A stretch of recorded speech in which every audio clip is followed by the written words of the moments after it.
tahay dhageystayaasha qiimaha badan ee aan jecelnahay mar kale waxaan idin leenahay ku soo dhawaada channelka Savannah Production oo had iyo goor kaga barateen barnaamijyo kala duwan macluumaad aad iyo aad u fara badan.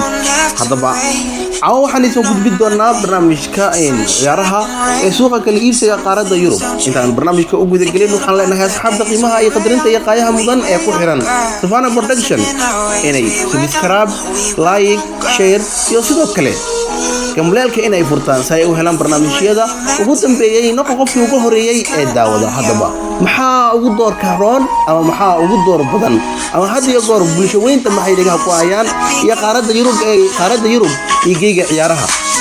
Hadaba ciyaaryahanka ugu horeeya ama kooxda ugu horeeya aan soo qaadi doono ee qaaradda Yurub waxa ay noqon doontaa kooxda kubadda cagta Juventus ayaa ku soo bandhigaysa kooxda kubadda cagta ee Manchester heshiis gaaraya bedelasho iyadoo Paul Dybala uu wareegi doono kooxda kubadda cagta Manchester United halka kale ee Romelu Lukaku ay doonayso kooxda kubadda cagta ee Juventus si ay isugu badistaan. Dhanka kale iyo Real Madrid, Gareth Bale ayaa la filayaa inuu maanta dhameystiro heshiis 3 sano ah oo uu saxiixay kooxda kubadda cagta ee reer Shiinaha ka ciyaarto horyaalka Shiinaha.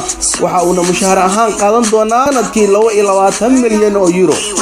sidoo kale isla Real Madrid ayaan ku jirnaa. Real Madrid ayaa waxay ku soo kordhisay kalsoonida ay ku qabto inay xagaagani kala soo wareegi karaan kooxda kubadda cagta reer Manchester United. Xidiga qadka dhexe ee Faransiiska 26 sano jirkani Paul Pogba ayaa si aad loogu doonaya kooxda kubadda cagta ee marwada duqda ee Real Madrid.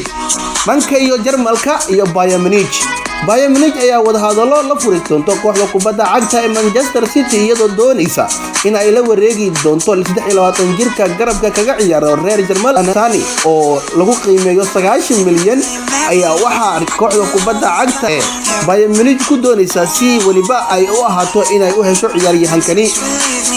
Dhanka kale iyo Manchester United iyo Inter Milan maxaa